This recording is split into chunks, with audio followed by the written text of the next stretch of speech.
Welcome to Content Marketing 101. Let's start with what content marketing is. Content marketing is a type of marketing that involves the creation and sharing of online material that doesn't explicitly promote your brand or your course, but that stimulates interest from potential buyers. In short, your content strategy is the piece of your marketing plan and development that refers to the management of pretty much any tangible media that you create and own, written, visual, and downloadable.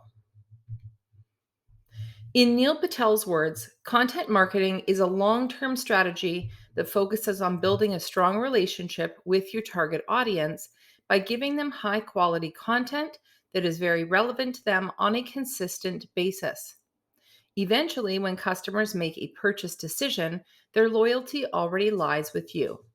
They purchase your product and prefer it over competitors. As Gary Vee says, attention is the asset.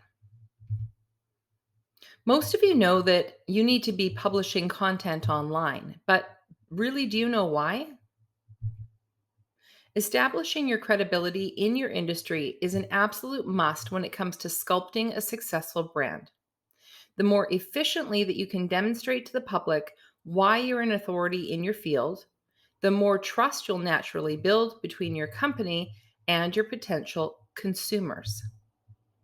Content marketing is used to nurture your audience in order to build loyal, repeat clients and customers. Think of it as planting seeds, then providing water and sunshine to make those seeds grow. Building relationships with your audience through content marketing turns them from viewers, readers, and looky-loos into excited buyers. Content marketing will increase your recognition, credibility, and business opportunities. The more you write, produce, create, and share, the higher your trust factor rises. So before we go too much further, let's look at some real life successful course creators and see how they are using content marketing. So this is Sarah Doodley, and she's the founder of the UX Academy, and she has multiple online courses. She also has over 30,000 YouTube subscribers on her YouTube channel, where she regularly publishes free video content. She also has a blog where she regularly publishes new written content. She uses her YouTube videos and her blog content to establish herself as an expert and move the visitors and the viewers through the buyer journey to purchasing her courses. Rachel, with Rachel's English, was a client of mine who had an online English academy. But long before she created her online academy, she was regularly producing video content on YouTube. She is now up to almost 5 million subscribers. And you can probably guess how well her online academy is doing now. You need to take your potential buyers on a journey with your content. You see, you can't send potential buyers to your course sales page without warming them up first. They just won't buy. In order to create the right content, you first need to understand the funnel. Every buyer will go through the know, like, trust, try, buy cycle. Some buyers do this within minutes if your message really resonates with them and they feel confident that your course will solve their problem, but most will take some time to move through this cycle. Effective content marketing leads potential buyers through this journey. At the top of the funnel is where introductions are made. This is where you're looking to attract a much larger audience of potential leads because you're working to attract relevant traffic without deliberately filtering or discouraging conversions. Middle of the funnel content bridges this gap between initial intrigue, which you create with top of the funnel content, and the final sale, which is the bottom of the funnel. Mid-funnel people are either leads that have trickled down from your compelling top of funnel content or remain in your funnel as potential repeat buyers. So the goal of mid-funnel content is to guide your prospect through the buyer's journey, providing material that will help them evaluate your brand and develop an affinity for it over your competitors. The magic happens by deepening the connection made in the top of the funnel with the content that is specific to different segments of your overall audience. This is where you nurture leads and draw them to an eventual purchase. The eventual purchase is your return on investment. This is where you educate current and potential customers on the factors that differentiate your brand. And this is where you continually inspire an emotional connection with unique audience segments to establish brand loyalty and create brand advocates. Mid funnel content should be intentionally crafted to speak to the needs of those closer to buying your course. In this stage of the funnel, your content should continue to educate, but also start the process of positioning your company, your course, as a solution to their needs and challenges. The middle of the funnel content can include webinars, case studies, joint ventures, training videos, ebooks, and most definitely email marketing. By the time your leads get to the bottom of the funnel, they know you and are comfortable engaging with you. Bottom of funnel content helps convert potential customers into actual customers. You do this by helping potential buyers overcome his or her objections so that the conversion happens. This type of marketing can range from case studies and interactive tours to free trials and how to videos. They're all aimed at closing that final gap before purchase.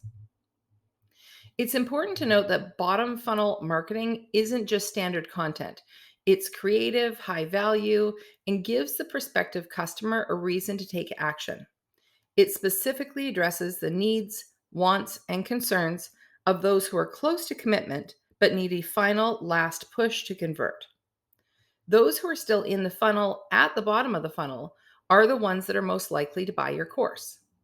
The more time you spend online, the more you'll see bottom of the funnel content all over the internet.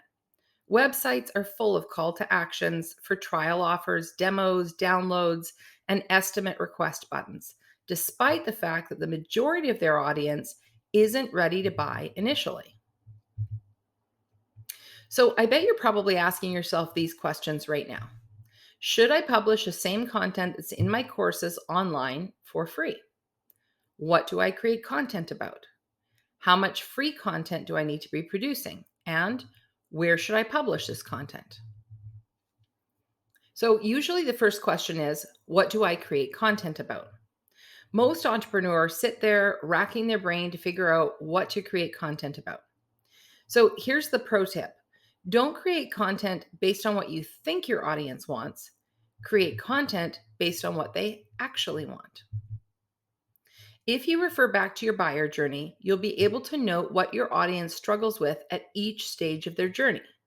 If you haven't completed your buyer journey yet, do that before continuing on with this lesson. Then you're going to pull up your digital marketing and sales planner and click on the primary content repository tab.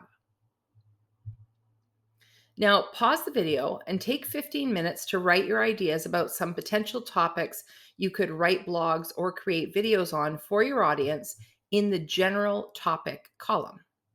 You may also want to jot some points to cover in that points to cover column and match that up to column A, which is the funnel position based on what you know about top, middle, and bottom of funnel content now.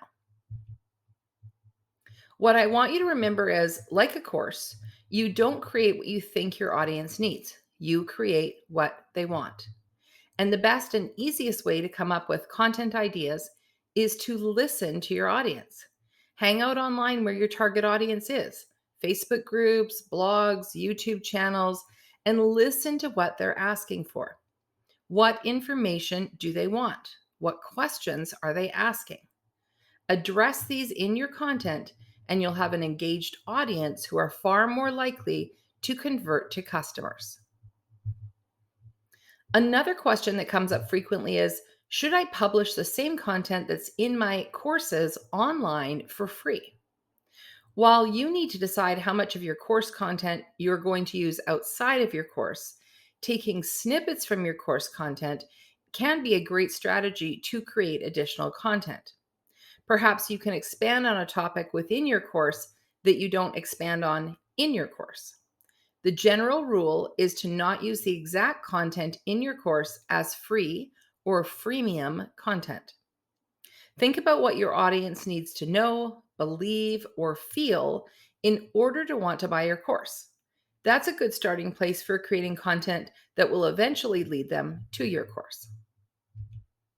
Another frequently asked question is, how much content do I need to be producing? And the answer is as much as you can, especially if you're new to the online space and you're trying to establish your authority and credibility.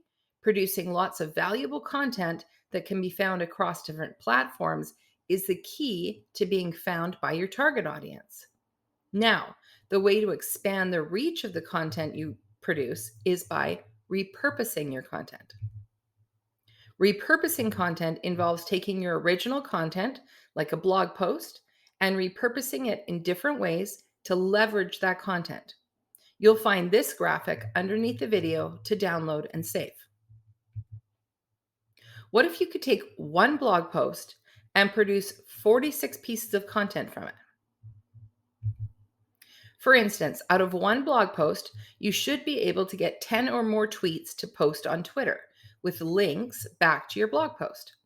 Now, here I've repurposed a video on Twitter and I'm sending them to my YouTube channel, but the concept is the same.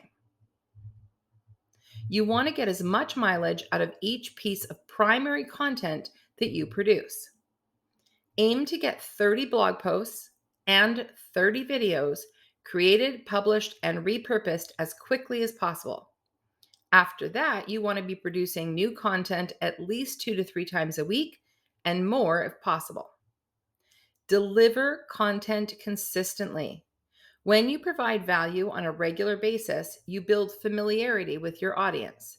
They become comfortable with you, your style, and your publishing calendar. You train them on what to expect, when you'll post, how often, and what type of content they'll see each time. So before you get totally overwhelmed with thinking about how much content you'll be creating, you want to be considering where you should be publishing your content. The short answer is that you want to publish your content on your website, as it's one of the assets that you actually own, and then repurpose it wherever your audience is. By publishing it first on your website, you're telling the Google search engine that you're promoting fresh, relevant content regularly, and Google rewards websites that do that by presenting their pages and posts in the search results. Once you've published it on your website, you want to repurpose it across different platforms and channels that your target audience uses to drive traffic back to that primary content. No, you don't need to publish it everywhere, but you do need to repurpose your content on as many platforms as you're able to in order to increase your chances of your content being found by your audience. Here's another statement I hear quite often, and my response is always the same. If you're in this for the long game and you want to build your brand and be successful in selling your courses, then you need to make time to create free content. We make time for business activities that will move the needle in our business. And as someone who has built every business on content marketing, I know that its long-term value outweighs most other activities you're currently spending your time on. So now scroll down underneath this video to download my 30 days of content guide and workbook.